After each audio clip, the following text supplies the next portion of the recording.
죄에 대하여 죽은 우리가 어찌 그 가운데 더 살리요? 무릇 그리스도 예수와 합하여 세례를 받은 우리는 그의 죽으심과 합하여 세례를 받은 줄을 알지 못하느냐? 그러므로 우리가 그의 죽으심과 합하여 세례를 받음으로 그와 함께 장사되었나니 이는 아버지의 영광으로 말미암아 그리스도를 죽은 자 가운데서 살리심과 같이 우리로 또한 새 생명 가운데서 행하게 하려 함이라. 만일 우리가 그의 죽으심과 같은 모양으로 연합한 자가 되었으면 또한 그의 부활과 같은 모양으로 연합한 자도 되리라.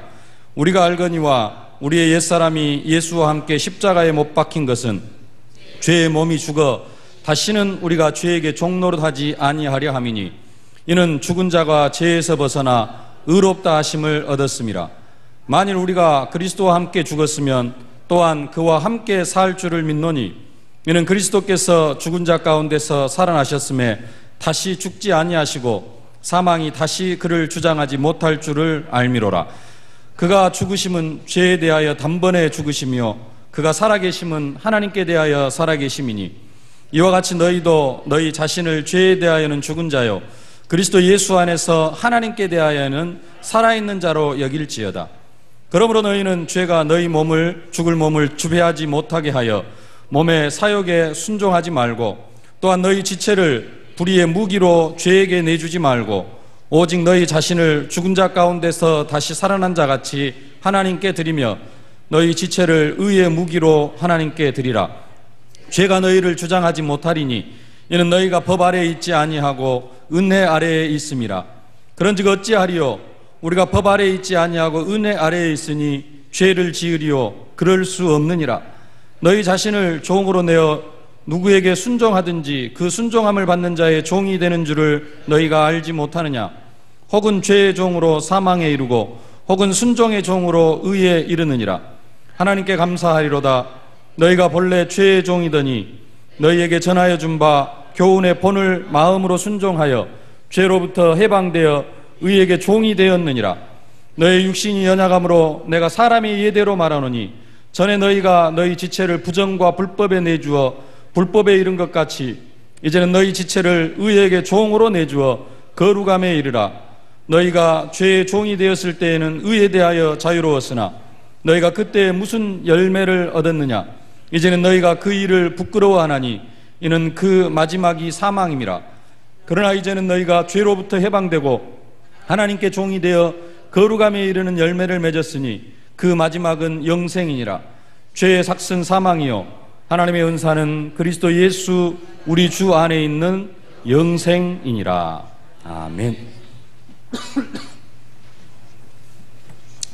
하나님은 우리가 하나님과 원수 되었을 때 예수님을 화목제물로 십자가에 못 박혀 죽게 하심으로 우리가 하나님과의 관계를 회복할 수 있는 길을 열어주셔서 우리를 향한 하나님의 사랑을 확증하셨습니다.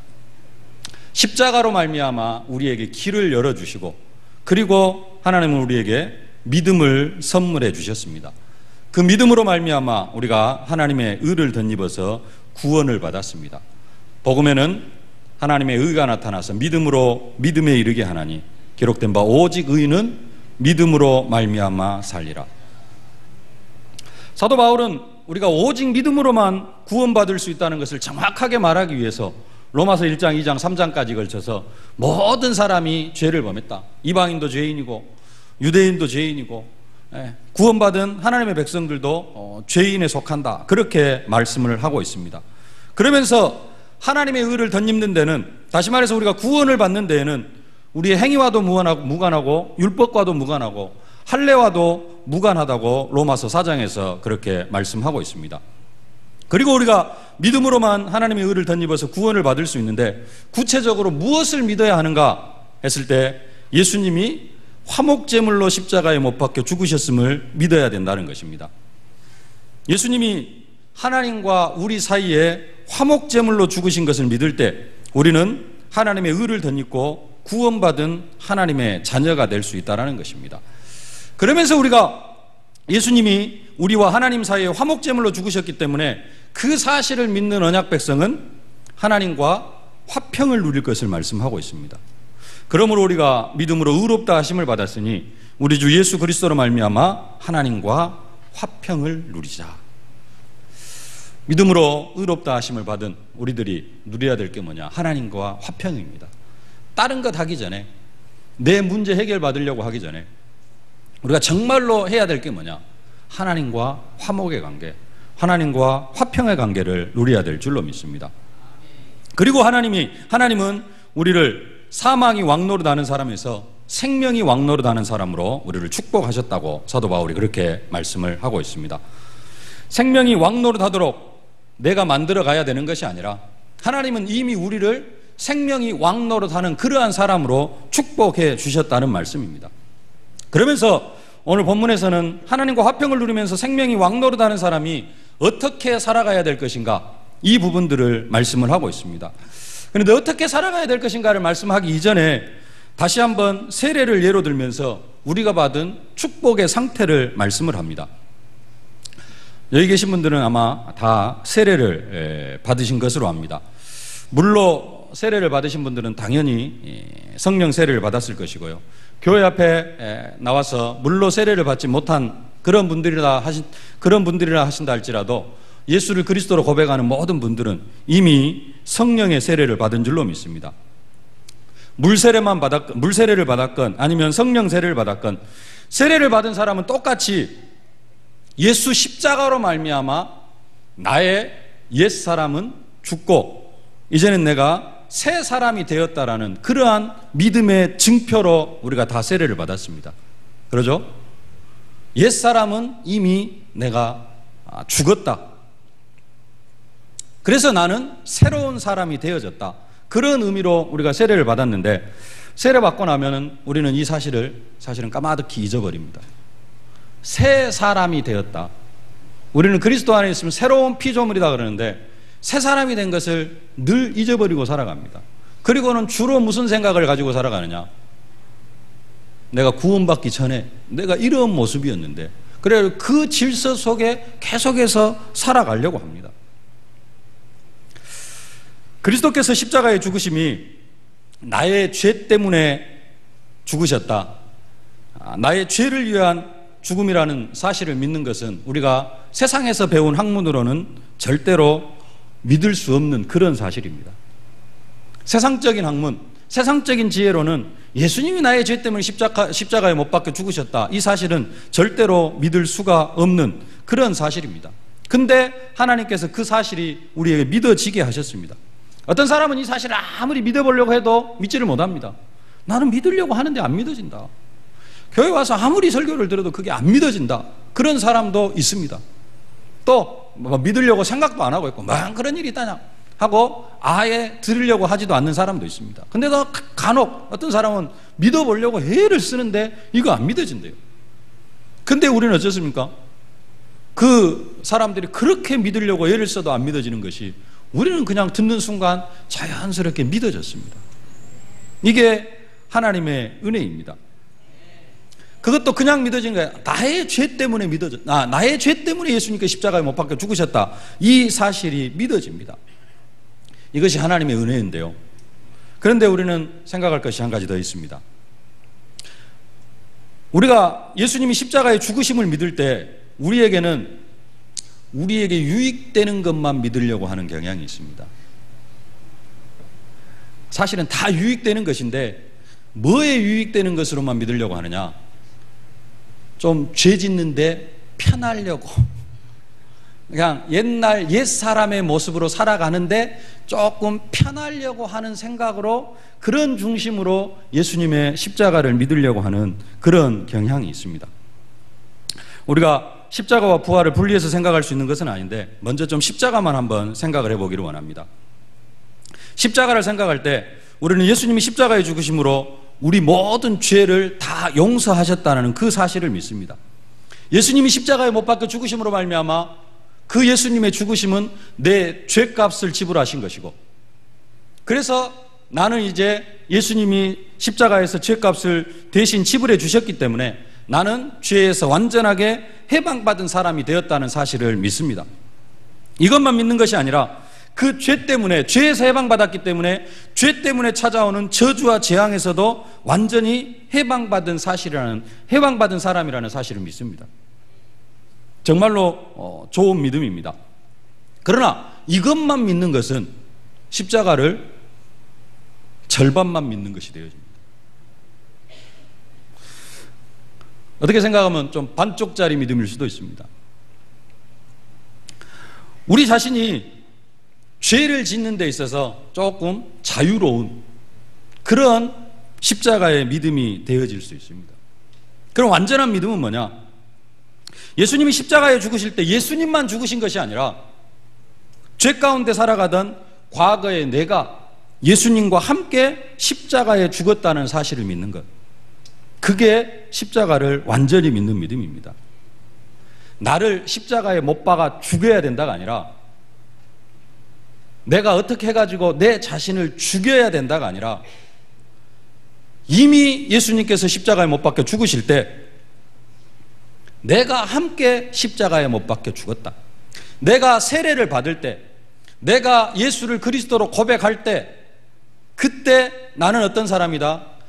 죄 가운데 살아가던 나는 예수님의 십자가와 함께 못 박혀 죽었다. 이것을 믿는 것이 진정한 십자가를 믿는 것이라는 사실입니다.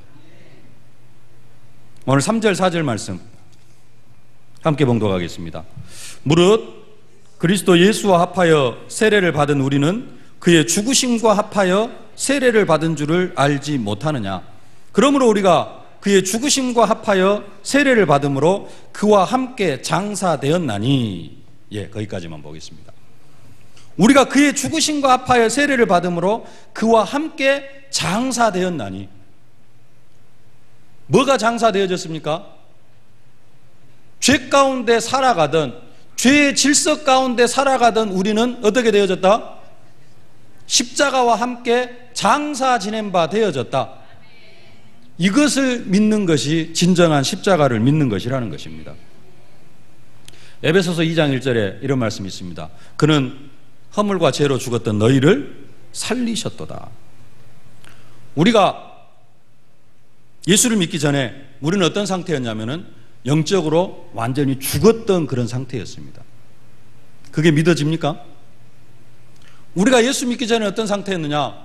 허물과 죄로 죽었었습니다. 죽을 가능성을 가지고 있는 사람이 아니라 허물과 죄로 우리는 영적으로 죽은 상태에 있었습니다. 그게 어떤 상태입니까? 하나님 떠난 상태입니다. 예수님의 십자가와 부활을 믿으려고 하면 뭐가 믿어져야 됩니까? 이 에베소서 2장 1절이 믿어져야 됩니다. 허물과 죄로 나는 죽었었는데 예수님이 십자가에 죽으시고 부활하심으로 말미암아, 그 부활로 말미암아 나를 어떻게 하셨어요? 다시 살려주셨다라는 사실이 믿어지는 것입니다. 이 에베소서 2장 1절 말씀, 허물과 죄로 죽었던 내가 안 믿어지면은 부활이 사실적으로 믿어집니까? 부활을 믿을 수가 없는 겁니다. 예수님의 부활이 나의 부활이다, 이것을 믿을 수가 없는 겁니다. 에베소서 2장 1절 말, 허물과 죄로 죽었던 내 과거의 모습이 안 믿어지면은 십자가와 부활은 우리에게 있어서 아무런 의미가 없습니다. 그 에베소서 2장 1절, 허물과 죄로 죽었던 내가 안 믿어진다는 것은 원죄를 부정하는 겁니다. 원죄를 부정하면은 그리스도께 십자가에 못 박혀 죽으실 이유가 있어요, 없어요? 전혀 없습니다.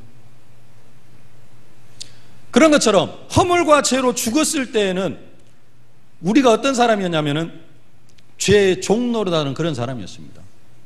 허물과 죄로 죽었을 때에는 죄의 종노릇하던 사람이 내 속에서 살아서 활동하는 그런 상태였습니다. 그 사탄의 종노릇하는 몸이 죽어야 하는데 언제 죽었느냐? 그리스도 예수와 합하여 세례를 받을 때 어떻게 되어졌어요?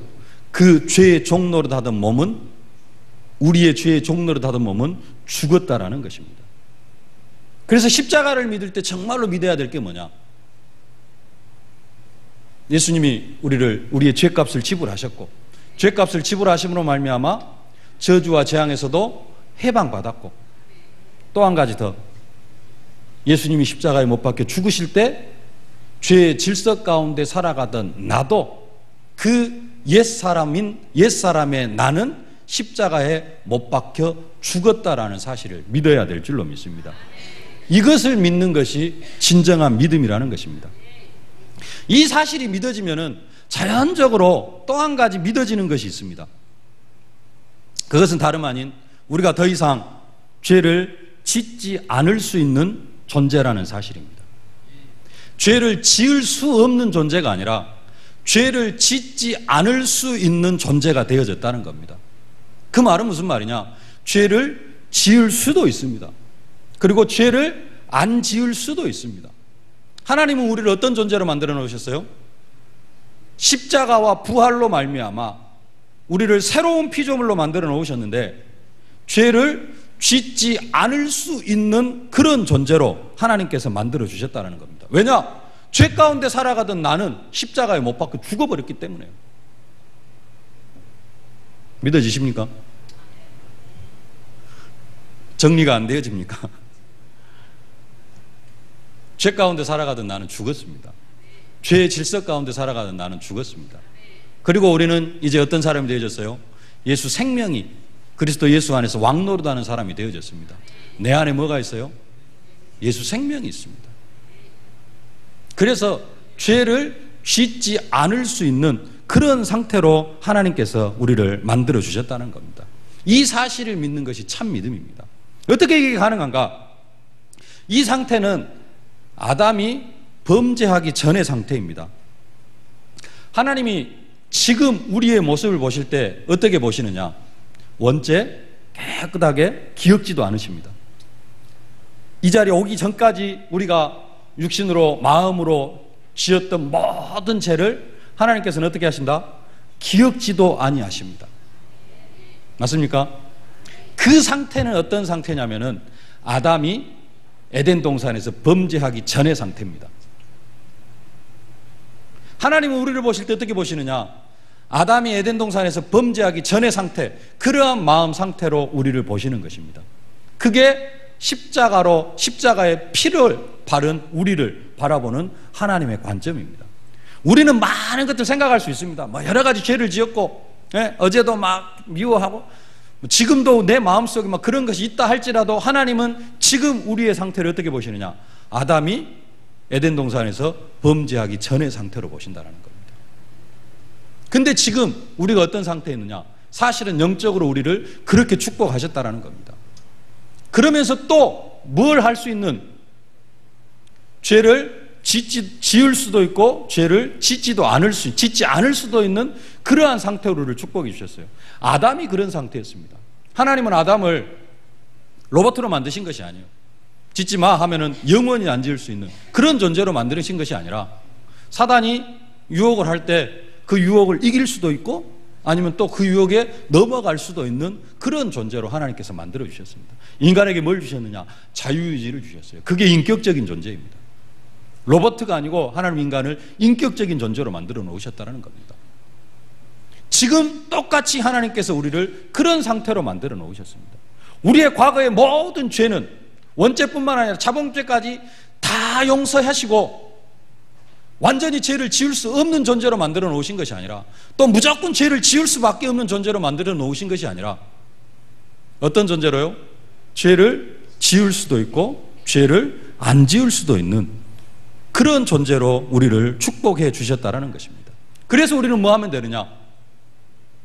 예수님께서 우리에게 허락하신 그 권세를 가지고 뭐 하면 돼요? 사단이 우리를 공격할 때, 사단이 우리를 넘어뜨리려고 할 때 사단이 어떻게 합니까? 선악을 알게 나무 실과를 따 먹어라. 먹는 날에는 정령 죽지 않고 네가 하나님과 같이 되어질 것이다. 사단은 지금 우리를 어떻게 공격을 합니까? 말씀 그거 그냥 좀 뒤로 제껴놓고 뭐부터 해라? 바쁜 너의 육신 문제부터 해결해라. 바쁜 경제 문제부터 해결해라. 이게 사단의 우리를 속이는 방법입니다. 하나님의 말씀이 중요하냐? 하나님 말씀은 주일날 한번 예배 드리면 됐고, 뭐 평상시까지 그 예배 뭐 메시지를 붙잡아야 되느냐? 그냥 주일날 한번 예배 드리고 그걸로 끝내고 뭐 해라? 일주일 동안은 말씀 잊어버리고 열심히 살아가라. 어떤 사람에게는 이렇게 공격을 합니다. 또 어떤 사람에게는 주일날 바쁘니까 오늘 지금 추석 주간이고 그러니까 장사해야 되는데 꼭 이번 주까지 가야 되느냐? 이번 주는 좀 쉬고. 사단이 이렇게 공격을 합니다. 그런 사단의 유혹 앞에서 우리는 뭐 할 수 있어요?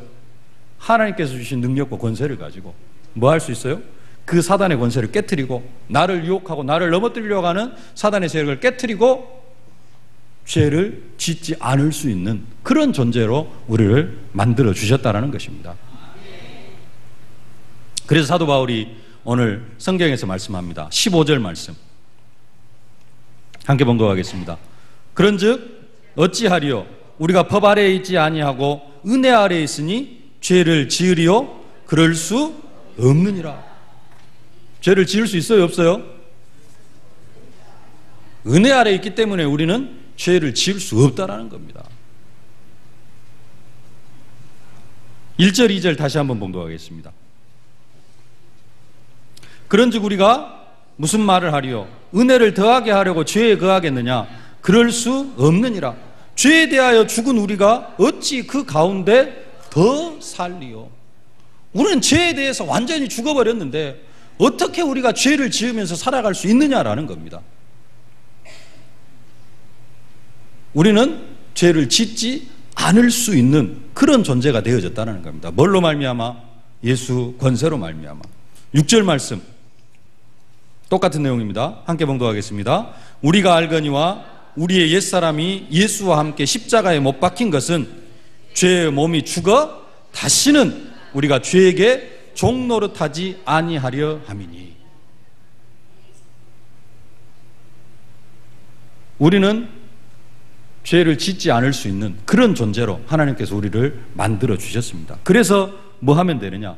우리는 죄를 짓지 않고 의의 종으로 살아가면 됩니다. 그래서 16절에 다시 이야기합니다. 16절 말씀 함께 봉독하겠습니다.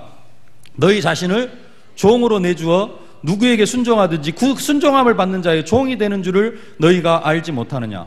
혹은 죄의 종으로 사망에 이르고 혹은 순종의 종으로 의에 이르느니라. 우리는 뭐 할 수도 있어요? 하나님의 말씀을 어기고 죄를 지을 수도 있습니다. 또 하나님의 말씀에 순종해서 의의 종으로 순종의 종으로 의에 이를 수도 있습니다. 두 가지가 다 가능합니다. 우리에게 뭐가 있어요? 자유의지가 있습니다. 근데 우리는 어쩝니까? 뭐가 더 좋아 보여요? 의의 종으로 하나님의 말씀 따라 살아가기보다는 체질들이 뭐 하는 게 조금 더 편합니까?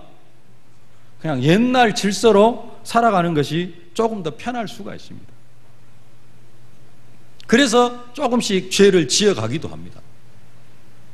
우리는 뭘 구분할 수 있어야 되느냐? 사실과 현실을 조금 구분할 수 있어야 됩니다. 사실은 뭐냐?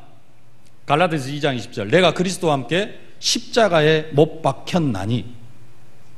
나를 십자가에 못 박혀서 나를 죽여야 된다가 아니라 뭐라고 이야기하냐? 이미 나는 그리스도와 함께 십자가에 못 박혔다. 사도 바울은 그렇게 고백을 합니다. 내가 그리스도와 함께 십자가에 못 박혔나니 그런즉 이제는 내가 산 것이 아니다. 그게 뭐냐면은 사실입니다. 우리는 어떤 상태냐? 죄 가운데 살아가던 우리는 십자가에 완전히 못 박아 죽어버린 게 그게 사실입니다. 근데 현실은 뭐냐? 현실은 어째요? 사실은 십자가에 못 박아 죽었는데 죄 가운데 살아가던 그 우리의 모습은 십자가에 못 박아 죽었는데 그게 사실인데 현실은 어째요? 또 죄를 짓고 살아갑니다. 그러잖아요. 뭐 때문에? 하나님께서 허락하신 자유의지 때문에. 죄의 종으로 사망에 이르기도 하고 순종의 종으로 의에 이를 수도 있는데 우리의 체질이 어째요? 늘 죄 짓고 살아오던 체질이 변하지를 않았어요. 그래서 어떻게 살아갈 수가 있어요? 가끔 가다가 죄를 지을 수도 있다는 겁니다. 그것은 현실입니다. 그러나 사실은 뭡니까? 하나님은 우리를 죄를 안 지을 수 있는 존재로 이렇게 재창조해 놓으셨다는 사실입니다.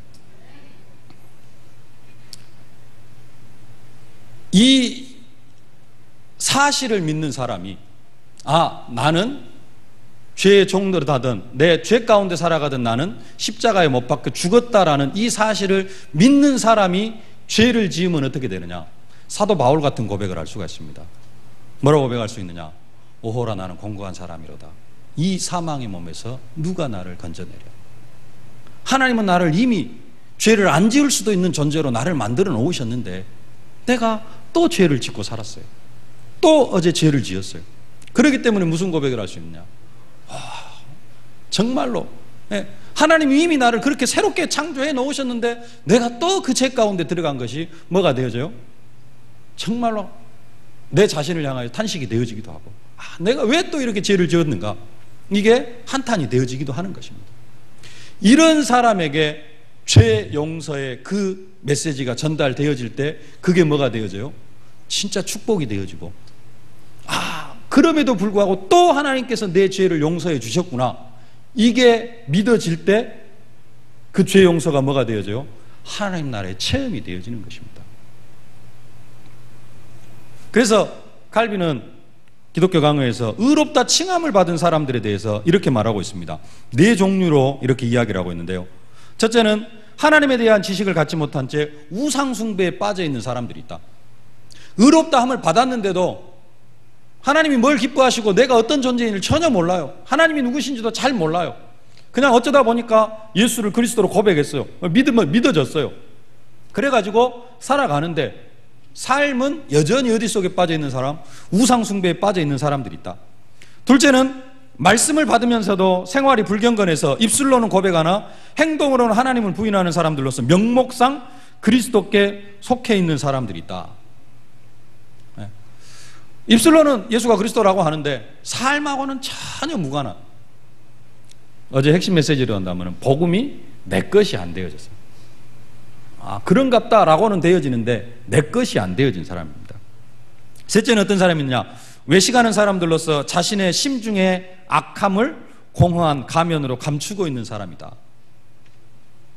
외식하는 사람들, 이런 사람들 있다고 하고요. 넷째는 하나님의 성령으로 중생함을 받고 참 성결을 목표로 하여 힘쓰는 사람들이 있다. 무슨 말이냐? 믿음으로 말미암아 하나님의 의를 덧입고 이제는 구원을 받아서 그리스도의 장성한 분량이 충만한 데까지 이르러 가려고 하는 그런 사람들이 있다라는 것입니다. 이것이 세상을 살아가는 그리스도인들의 현 주소입니다. 이것이 현실입니다. 여러분들은 어디에 속합니까? 그냥 우상숭배까지는 아니라 할지라도 그냥 영적 문제에 빠져가지고 세상 것들 이렇게 즐기면서 살아가고 있습니까? 아니면 물질 우상, 이런 것들이 우상이 되어져 가지고 그리스도보다 그것이 더 이렇게 즐거우신 분들, 그런 분들이 계십니까? 아니면 네 번째, 정말로 하나님의 성령을 힘입어 가지고 그리스도의 장성한 분량이 충만한 데까지 자라가려고 하고 계십니까? 그래서 이런 여러 종류의 사람들이 있기 때문에 사도 바울은 우리에게 11절 말씀을 당부하고 있습니다. 11절 말씀 함께 봉독하겠습니다. 이와 같이 너희도 너희 자신을 죄에 대하여는 죽은 자요 그리스도 예수 안에서 하나님께 대하여는 살아있는 자로 여길지어다. 아멘. 앞으로도 우리는 죄를 지을 수도 있습니다. 그러나 우리는 죄를 안 지을 수도 있습니다. 혹시 죄를 짓더라도 나 자신을 향하여서는 뭐라고 고백하면 되느냐? 나는 죄에 대하여는 죽은 자다라고 그렇게 고백하실 수 있기를 바랍니다. 그 사람만이 무슨 고백을 할 수 있어요? 오라 나는 공고한 사람이다. 이 사망의 몸에서 누가 나를 건져내랴. 그러면서 탄식하면서 더욱더 그리스도를 바라볼 수 있는 것입니다. 만일 내 자신을 향하여서 내가 사단의 왕노릇하는 이 세상은 사단의 왕노릇하기 때문에 당연히 죄를 지을 수밖에 없는 것은 당연한 것이냐? 당연한 것이 아니냐? 이렇게 생각을 하는 사람은 죄를 지으면은 당연한 것입니다. 그러다가 또 영적 싸움 싸워가지고 죄를 이기기도 했어요. 그러면 또 하나님 앞에 감사합니다. 근데 이게 싸움에서 이기지를 못하고 죄를 지으면 어떻게 되느냐? 그것은 당연한 겁니다. 믿음이 어떤 믿음이기 때문에? 내가 이 세상에 사단의 왕노릇하는 세상이기 때문에 죄를 짓는 건 당연한 것 아니냐? 그 사람은 죄 용서가 별로 그렇게 감격으로 다가오지는 않습니다. 하나님께서 내 죄를 용서해 주셨다. 세상이 그럴 수밖에 없고 그렇기 때문에 나는 죄를 지을 수밖에 없고, 이런 믿음을 가지고 있는 사람, 죄 용서해 줬다, 별로 의미가 없습니다. 그리고 내가 죄를 이기고 했다, 이런 부분들이 별 의미가 없는 것입니다. 그 사람은 죄를 지었어도 무슨 탄식이 안 나오느냐. 오라 나는 공고한 사람이로다. 이 사망의 몸에서 누가 나를 건져내랴. 이 고백을 할 수가 없습니다. 할 수는 있겠죠. 그러나 그것은 진정한 사도 바울과 같은 중심으로 하는 그런 고백이 아니라는 것입니다. 조금 쉽게 설명을 드리겠습니다. 구원받은 하나님의 자녀가 자신을, 이 세상은 사탄이 왕노릇하는 세상이기 때문에 당연히 죄를 지을 수밖에 없는 그런 사람으로 여긴다면, 내가 죄를 짓는 것은 어쩔 수 없다. 왜? 사단이 왕노릇하기 때문에 내가 죄를 짓는 것은 어쩔 수 없다. 이렇게 생각하는 사람은 어떤 사람이냐? 결혼을 하면서 세상에 너무나도 멋있는 남자들이 많기 때문에, 세상에는 내 아내나 내 남편을 빼고도 세상에 너무나도 멋있는 남자, 아름다운 여자들이 많기 때문에 결혼을 해서 바람을 한번 피울 수도 있지 않겠느냐 라는 생각을 가지고 결혼을 하는 사람과 같습니다. 그런 생각을 하고 결혼을 하면 됩니까? 안 됩니까? 그 사람은 무엇부터 뜯어 고쳐야 되냐면 이 생각부터 뜯어 고쳐야 됩니다. 그 사람이 그렇게 그런 생각을 가지고 결혼을 하는 사람이 바람을 피웠어요. 그럼 어떻게 됩니까? 그 사람이 진정한 아내한테 진정한 용서를 빌 수 있습니까? 잘못했다고 빌어도 그게 진정한 용서가 되어집니까? 진정으로 용서를 비는 것입니까? 아니라는 겁니다. 반대로 정말로 미안해.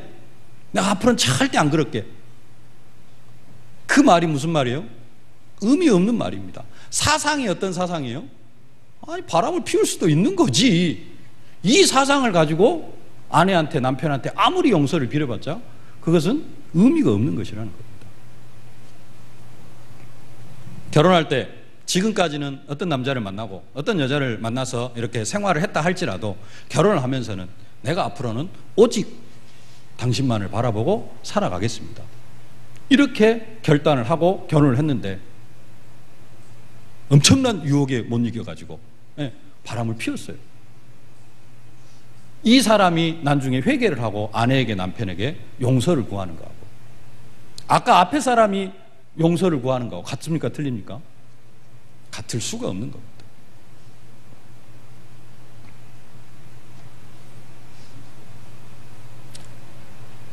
바람을 피워도 괜찮다. 바람을 피울 수도 있다. 이런 생각을 가지고 있는 사람은 오늘 새벽에 보았던 다윗의 기도는 절대로 할 수가 없습니다.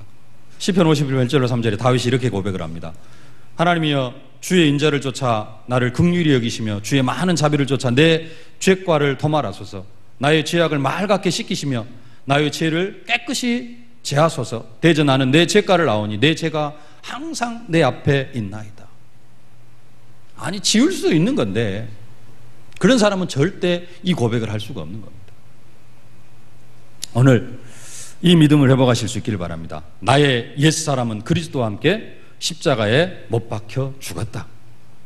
이 믿음을 회복하실 수 있기를 바랍니다. 죄에 대하여 죽은 나는 더 이상 죄 가운데 살아갈 수 없는 사람이다.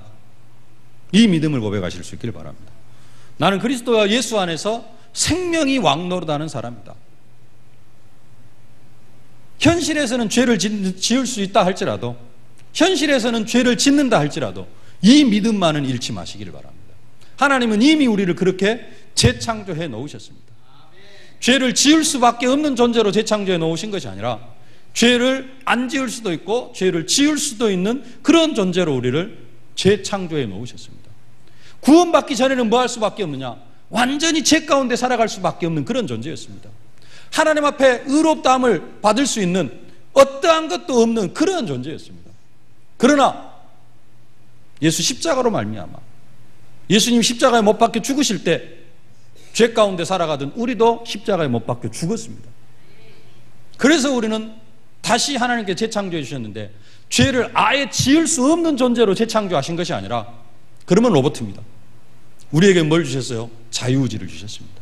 우리를 똑같이 인격적인 존재로 재창조해 놓으셨습니다. 그래서 뭐 할 수도 있고 죄를 지을 수도 있고 죄를 안 지을 수도 있습니다. 그것이 우리의 현실입니다. 그러나 우리는 무슨 고백을 해야 됩니까? 죄를 지을 수 있다. 그래서 짓자가 아니라 나는 뭐 할 수 있다? 그것은 하나님이 기뻐하지 않는 것이고 그것은 죄의 종로로 가는 것이고 사망으로 내 영혼을 이끌어가는 것이기 때문에 나는 죄를 짓지 않고 나는 죄를 안 지을 수 있는 사람이다. 여러분들이 이 믿음의 고백을 하실 수 있기를 주의 이름으로 축원합니다. 그래서 사도 바울이 당부를 합니다. 오늘 12절부터 14절 말씀 함께 봉독하겠습니다. 그러므로 너희는 죄가 너희 죽을 몸을 지배하지 못하게 하여 몸의 사욕에 순종하지 말고 또한 너희 지체를 불의의 무기로 죄에게 내주지 말고 오직 너희 자신을 죽은 자 가운데서 다시 살아난 자 같이 하나님께 드리며 너희 지체를 의의 무기로 하나님께 드리라.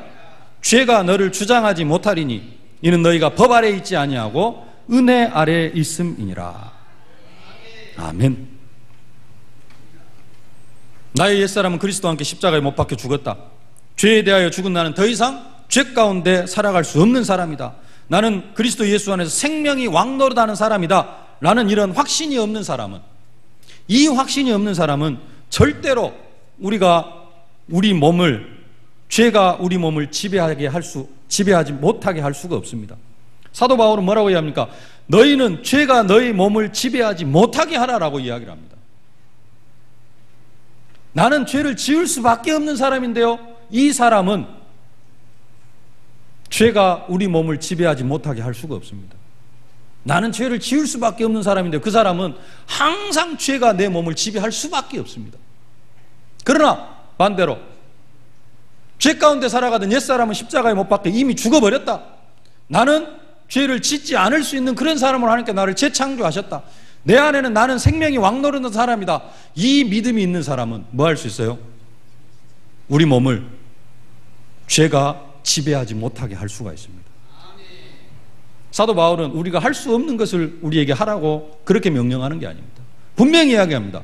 너희는 죄가 너희 몸을 지배하지 못하게 하여 몸의 사욕에 순종하지 말고. 하나님은 이미 우리를 그러한 사람으로 재창조해 놓으신 줄로 믿습니다.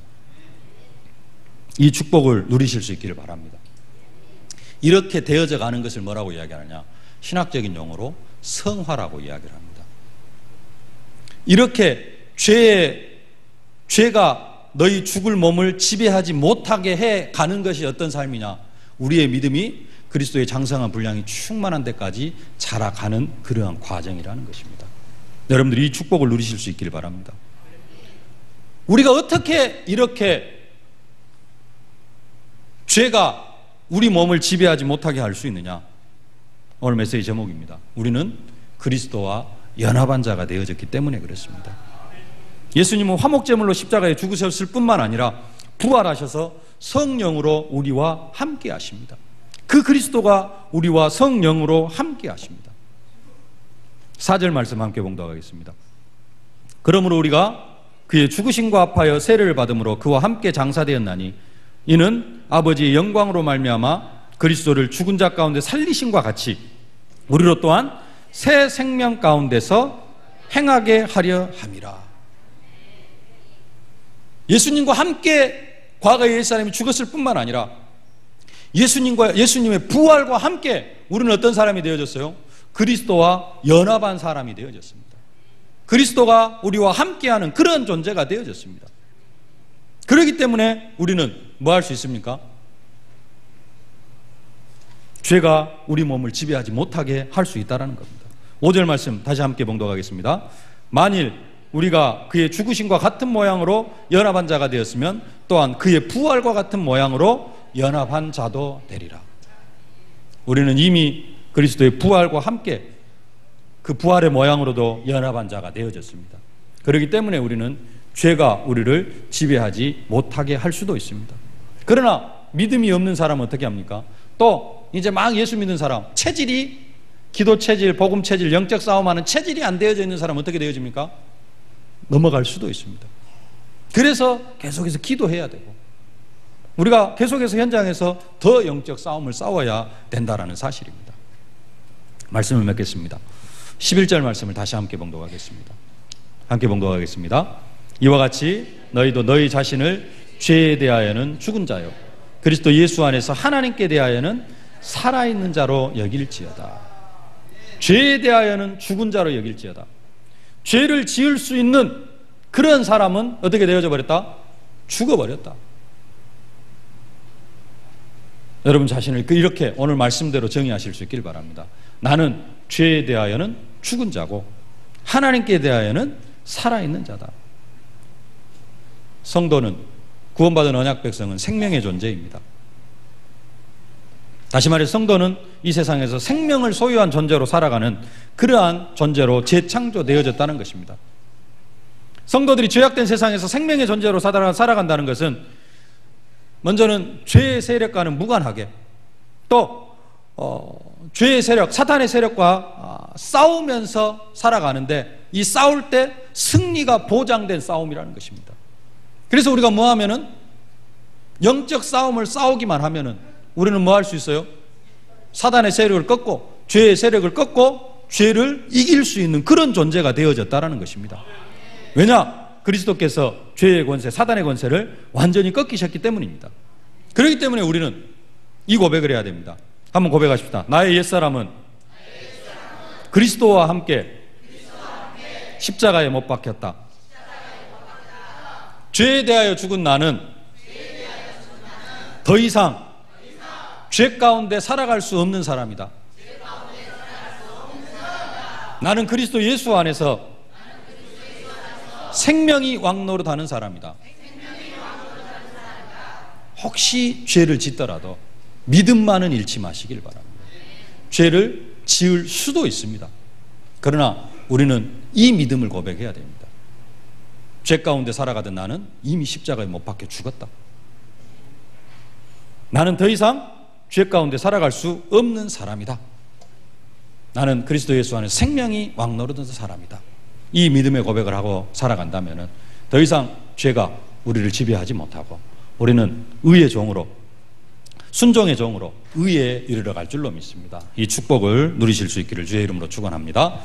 기도하겠습니다. 살아계신 아버지 하나님, 은혜를 진심으로 감사를 드립니다.